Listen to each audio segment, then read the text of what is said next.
Hello guys, welcome to my channel. तो इस video में हम लोग क्लास 10th का chapter number 4 exercise 4.2 quadratic equation का नेक्स्ट क्वेश्चन डिस्कस करने जा रहे हैं। इससे पहले वाले वीडियो में हमने एक्सरसाइज 4.2 का ही क्वेश्चन नंबर 3 तक बहुत अच्छे तरीके से डिस्कस कर दिया था। चलिए हम लोग नेक्स्ट क्वेश्चन को डिस्कस करते हैं। हाँ, तो चलिए ध्यान से देखिए क्वेश्चन क्या बोला है। Find two consecutive positive integers sum of whose square is 365। मतलब क्या है कि हमको दो consecutive positive integers find out करना है जिसका स्क्वायर करके सम करने पर 365 आ रहा है। तो चलिए ध्यान से देखिए, ये हम मान लेते हैं दो consecutive positive integer. Consecutive positive integer समझते हैं आप लोग, मतलब कि 1 by 1 पॉजिटिव इंटीजर रहना चाहिए, नेगेटिव में नहीं रहना चाहिए। तो मान लेते हैं हम कि let the two consecutive positive integers, to consecutive positive integers, दो कंसेक्यूटिव पॉजिटिव इंटीजर्स को हम मान लेते हैं x और दूसरा को मान लेते हैं x+1। और क्वेश्चन के अनुसार जब हम स्क्वायर करके दोनों का सम कर देते हैं, हमने दोनों पे स्क्वायर कर दिया, सम कर दिया, तो मिलेगा हमको 365। यहाँ a+b का होल स्क्वायर कर दीजिए, a स्क्वायर, यहाँ पे देखिए a square plus b square और प्लस में हो जाएगा हमारे पास 2ab इक्वल टू में होगा 365। एक्स स्क्वायर बना दिया आपका 2x स्क्वायर, अब प्लस में ये है आपके पास 2x, ये प्लस का 1 है, इधर आएगा 365 तो माइनस होगा। 365 में से एक जाएगा, आपके पास 364 बचेगा, लेकिन ये बड़े वाले नंबर का माइनस हो जाएगा तो हमारे पास बचेगा माइनस का 364 और बराबर में हो जाएगा आपके पास 0। 2 को हर जगह से कॉमन निकाल लीजिए, क्या बचा आपके पास x स्क्वायर प्लस यहाँ बचा x और यहाँ बचेगा माइनस का 182। जब 2 से डिवाइड कर देंगे तो बराबर में 0। 2 इधर मल्टीप्लाई में है, उधर जाएगा तो डिवाइड में हो जाएगा और 0 में कन्वर्ट्स हो जाएगा। 0 से डिवाइड होगा तो 0 में कन्वर्ट्स हो जाएगा। बचेगा x स्क्वायर प्लस x और माइनस का 182 इक्वल टू 0। इसको हमने एक क्वाड्रेटिक इक्वेशन बना दिया। बस आपको क्या करना है, x की वैल्यू को फाइंड आउट करना है। कैसे निकालेंगे, बीच वैल्यू को ब्रेक करना है, 2 नंबरों में ब्रेक करिए ताकि मल्टीप्लाई करने पर आ जाए ये और जोड़ने और घटाने पर ये आ जाए। तो 14 और 13 का अगर हम मल्टीप्लाई करते हैं तो आ जाता है 182 और दोनों में से अगर हम 14 में से 13 को माइनस कर देंगे तो x बचेगा। तो ब्रेक कर दीजिए आप, x स्क्वायर इसको कर दीजिए आप 14x माइनस कर दीजिए आप 13x और माइनस का 182 इक्वल टू में हो जाएगा आपके पास 0। इन दोनों को एक साथ करेंगे हम लोग और इन दोनों को एक साथ करेंगे, ठीक है। इन दोनों में से आप x को बाहर निकालिए तो यहाँ बचेगा x प्लस का 14, ठीक है। इन दोनों में से माइनस का 13 को बाहर निकालिए तो अंदर बचेगा आपके पास x प्लस 14। यहाँ तक सबको अच्छे से समझ में आ गया होगा। इक्वल टू में क्या बचा हमारे पास 0। x प्लस 14 इन दोनों को हम क्या करते हैं, बाहर निकालते हैं कॉमन के तौर पर। x प्लस 14 को बाहर निकालिए तो देखिए x प्लस 14 को हम बाहर निकाल दिए, यहाँ बचेगा आपके पास x, यहाँ बचेगा आपके पास माइनस का 13 इक्वल टू में क्या है आपके पास 0। बारी बारी से दोनों ब्रैकेट को 0 के बराबर करिए।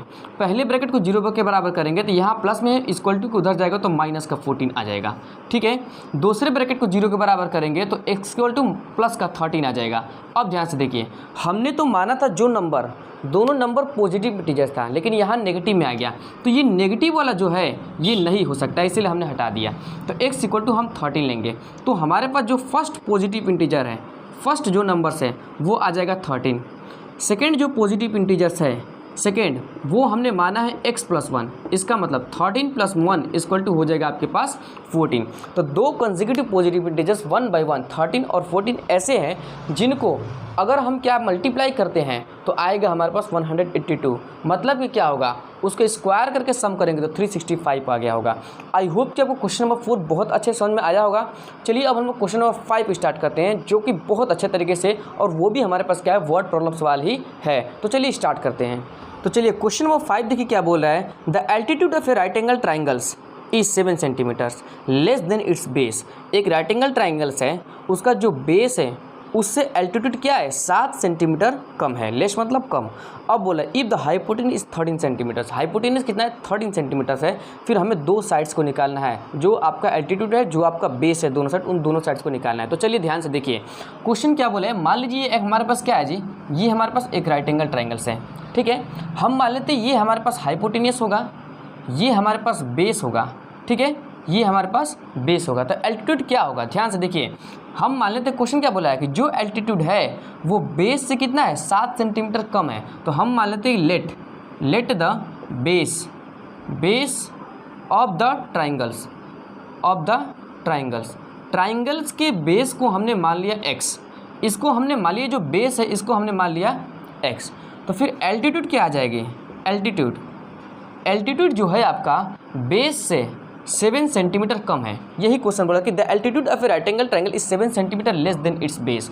जो एल्टीट्यूड है वो बेस से 7 सेंटीमीटर कम है। और जो हाइपोटेनियस है बाबू वो आपका 13 दिया है। क्या दिया आपके पास हाइपोटेनियस, हाइपोटेनियस दिया आपका 13 स्क्वायर सेंटीमीटर, ठीक है 13 सेंटीमीटर दिया है हाइपोटेनियस। अब उसके बाद बोला है कि आपके ये दोनों साइड है वो दोनों साइड निकाल के दिखाइए। तो चलिए ध्यान से देखिए क्या है कि हमारे पास बेस को हमने x माना है, जो ये एल्टीट्यूड है ये एल्टीट्यूड, क्योंकि यहाँ राइट एंगल ट्रायंगल्स होता है, ये एल्टीट्यूड आपका हो जाएगा x - 7 और ये हमारे पास 13 है। अब ध्यान से देखिए पाइथागोरस थ्योरम सबको पता है। पाइथागोरस थ्योरम क्या कहता है कि हाइपोटेनियस का स्क्वायर, हाइपोटेनियस का स्क्वायर बराबर होता है हमारे पास बेस का स्क्वायर और प्लस में होता है हमारे पास परपेंडिकुलर का स्क्वायर, परपेंडिकुलर, परपेंडिकुलर इसका स्क्वायर। ये होता है हमारे पास पाइथागोरस थ्योरम्स। हाइपोटेनियस हमारे पास 13 दिया है, कर दीजिए आप 13 का स्क्वायर। बेस हमारे पास x माना है हमने, x का स्क्वायर। परपेंडिकुलर हमारे पास क्या है x - 7 है, तो x - 7 का स्क्वायर हो जाएगा। यहाँ तक एकदम क्लियर है सबको? ध्यान से बाबू देखिए 13 का स्क्वायर हो जाएगा 169। यहाँ पे है x स्क्वायर, यहाँ a - b का होल स्क्वायर का फॉर्मूला था a स्क्वायर प्लस में b स्क्वायर 7 का स्क्वायर 49 माइनस होता है 2ab, तो 7 दूना 14x हो जाएगा। यहाँ तक सबको एकदम क्लियर है? ध्यान से बाबू देखिए 169 x स्क्वायर बना दिया आपके पास 2x स्क्वायर, माइनस का हुआ आपके पास 14x और प्लस का है 49।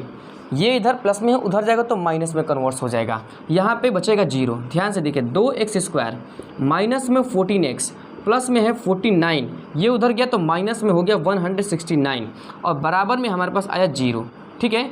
अब उसके बाद बस आप सॉल्व कर लीजिए। यहाँ करते हैं हम लोग, ध्यान से देखिए हमारे पास क्या आएगा यहाँ पे 2x स्क्वायर, उसके बाद माइनस का हो जाएगा 14x, उसके बाद इनमें से माइनस का 9 में से 9 जगह आपके पास हो जाएगा 0। अब देखिए 6 में से 4 जगह बचेगा आपके पास 2, उसके बाद बचा 1, 120 हुआ हमारे पास। और ये बड़े वाले नंबर के माइनस तो माइनस का सिंबल बचेगा और बराबर में हो जाएगा आपके पास 0। यहाँ तक एकदम क्लियर है? हम क्या करते हैं हर जगह से 2 को कॉमन निकाल देते हैं। ध्यान से देखिए 2 को हर जगह से कॉमन निकाल दीजिए। यहाँ बचेगा x स्क्वायर, यहाँ 7 दूना 14 होता है 7x बचेगा और यहाँ पे हमारे पास 60 हो जाएगा और बराबर में हो जाएगा हमारे पास क्या 0 हो जाएगा। यहाँ तक एकदम क्लियर है? आगे ध्यान से देखिए 2 इधर मल्टीप्लाई में उधर जाएगा तो डिवाइड में हो जाएगा, 0 में कन्वर्ट हो जाएगा। तो क्या बचेगा x स्क्वायर माइनस का 7x माइनस का 60 बराबर में 0। अब ध्यान से देखिए मिडिल टर्म स्प्लिटिंग करिए, बीच वाले को ऐसे 2 नंबर में ब्रेक करिए ताकि मल्टीप्लाई करने पर माइनस का 60 आए और जोड़ने और घटाने पे क्या आना चाहिए 7 आना चाहिए। तो ध्यान से देखिए 12 और 5 में तोड़ते हैं, 12 × 5 = 60 होता है, 12 में से 5 जाएगा हमारे पास क्या बचेगा माइनस का 7 बचेगा। ध्यान से देखिए x स्क्वायर माइनस का कर देते हैं 12x और प्लस का कर देते हैं 5x और माइनस का 60 बराबर में 0। जोड़ा बनाइए यहाँ पे इन दोनों में से x को बाहर निकालिए तो यहाँ बचेगा x माइनस का 12 बचेगा। इन दोनों में से 5 को बाहर निकालिए तो 5 हो जाएगा, तो यहाँ बचेगा x, यहाँ 12 × 5 = 60 होता है, अब बराबर में 0। x माइनस 12 को कॉमन निकालिए तो हो जाएगा x माइनस 12, यहाँ बचेगा x, यहाँ बचेगा आपके पास प्लस का 5, अब बराबर में 0। बारी बारी से दोनों ब्रैकेट को 0 के आप बराबर करिए, तो यहाँ से 0 के बराबर करेंगे तो x बराबर हो जाएगा हमारे पास 12, इसको 0 के बराबर करेंगे तो x बराबर हो जाएगा माइनस का 5। और जो हमारे पास x की वैल्यू है क्योंकि वो बेस है तो कभी भी साइड जो डिस्टेंस होती है वो नेगेटिव नहीं हो सकती है, तो x की वैल्यू कभी भी -5 हम नहीं ले सकते हैं, इसीलिए x = 12 हमारे पास बेस हो जाएगा। तो बेस हमारे पास क्या आ जाएगा, बेस हमारे पास 12 आ जाएगा। एल्टीट्यूड, एल्टीट्यूड हमारे पास क्या आ जाएगा, इसी से बेस से 7 सेंटीमीटर कम हो जाएगा, ठीक है। तो एल्टीट्यूड कितना आया, एल्टीट्यूड कितना आ जाएगा आपके पास, बेस में से 7 को घटा दीजिए, इसका मतलब 5 आपके पास एल्टीट्यूड आ जाएगा, ठीक है। आई होप कि आपको क्वेश्चन नंबर 5 भी बहुत अच्छे तरीके से समझ में आया होगा। स्क्रीनशॉट लेना है तो ले लीजिए, स्क्रीनशॉट ले लिया। चलिए हम लोग क्वेश्चन नंबर 6 को स्टार्ट करते हैं। हाँ तो चलिए क्वेश्चन नंबर 6, ये थोड़ा सा बड़ा क्वेश्चन है, ध्यान समझिए। क्वेश्चन क्या बोले, एक कॉटेज इंडस्ट्री, एक इंडस्ट्री है, produces a certain number of poetry articles in a day, कुछ एक दिन में कुछ आर्टिकल प्रोड्यूस करता है। बोले it was observe on a particular day, किसी दिन इसको ऑब्जर्व किया गया कि the cost of each article, एक आर्टिकल का जो कॉस्ट है, एक आर्टिकल का जो दाम है वह 3 more than twice the numbers of article produce on that day. यानी कि एक बार एक दिन ये ऑब्जर्व किया गया कि एक आर्टिकल का दाम जो है, केवल एक आर्टिकल का दाम उस दिन जितने आर्टिकल्स प्रोड्यूस होते हैं उसका 2 गुना से भी 3 ज़्यादा है। समझ में आ रहा है? अभी क्वेश्चन फिर से समझाऊंगा। फिर क्वेश्चन बोला if the total cost of production on that day was 90 rupees, और टोटल कॉस्ट ऑफ प्रोडक्शन उस दिन 90 रुपया है, तो फिर हमें फाइंड नंबर्स ऑफ आर्टिकल, तो हमें नंबर्स ऑफ आर्टिकल निकालना है कि कितने दिन उस दिन कितने आर्टिकल्स प्रोड्यूस हुए हैं, और टोटल कॉस्ट निकालना है एक आर्टिकल्स का उस दिन का। समझ में आ रहा है? तो चलिए ध्यान से समझिए फिर से क्वेश्चन को। क्वेश्चन नंबर 6 हमारे पास क्या बोला है, थोड़ा सा अच्छे से आपको समझाता हूँ, ध्यान से देखिएगा। क्वेश्चन नंबर 6 क्या बोला है कि हमको क्या निकालना है पहले कि उस आर्टिकल कितना, एक दिन में कितना आर्टिकल प्रोड्यूस हुए हैं और एक आर्टिकल्स का दाम निकालना है। तो ध्यान से देखिए, हम मान लेते हैं कि let the numbers of articles, numbers of article produce on that day, उस दिन हम मान लेते हैं उस दिन आर्टिकल कितना प्रोड्यूस हुआ है, एक्स प्रोड्यूस हुआ है। ठीक है, अब ध्यान से देखिए, कॉस्ट ऑफ ईच आर्टिकल्स उस दिन, उस दिन एक आर्टिकल का दाम कितना होगा ऑन दैट डे, उस दिन जिस दिन ऑब्जर्व किया गया था। यानी कि एक आर्टिकल का दाम कितना होगा, जितना नंबर्स ऑफ है उसका 2 गुने से भी 3 ज़्यादा है। क्वेश्चन यही कह रहा है कि कुछ ना कुछ आर्टिकल प्रोड्यूस होता है, लेकिन एक दिन ये ऑब्जर्व कर किया गया कि उस दिन जितने आर्टिकल प्रोड्यूस हो रहे हैं ना, तो उस दिन उसका एक आर्टिकल कॉस्ट कितना है कि नंबर्स ऑफ आर्टिकल्स का 2 गुने, ट्वीज बोला है, 2 गुने से भी 3 ज़्यादा है। तो यहाँ हमने उस तरीके से इक्वेशन बना दिया। अब टोटल कॉस्ट क्या दिया है उस दिन आर्टिकल्स का, टोटल कॉस्ट उस दिन आर्टिकल्स का क्या दिया है जी, टोटल कॉस्ट उस दिन आर्टिकल का हमको दिया है 90 रुपया। ठीक है, अब ध्यान से इसके बाद क्वेश्चन समझिए। आप लोग को जस्ट इससे पहले भी हमने इसमें एक क्वेश्चन कराया था कि अगर हमारे पास उस दिन एक्स आर्टिकल प्रोड्यूस हुए हैं और एक आर्टिकल का दाम हमारे पास इतना है, तो टोटल आर्टिकल का दाम कितना होगा, तो फिर हम उस आर्टिकल, नंबर्स ऑफ आर्टिकल से एक आर्टिकल कॉस्ट को मल्टीप्लाई कर देते हैं। ठीक है, तो ध्यान से देखिए, अकॉर्डिंग टू क्वेश्चन के अनुसार जब हम एक्स को, नंबर्स ऑफ आर्टिकल को एक आर्टिकल के दाम से मल्टीप्लाई कर देंगे तो हमारे पास टोटल कॉस्ट मिल जाता है। यहाँ तक समझ में आया?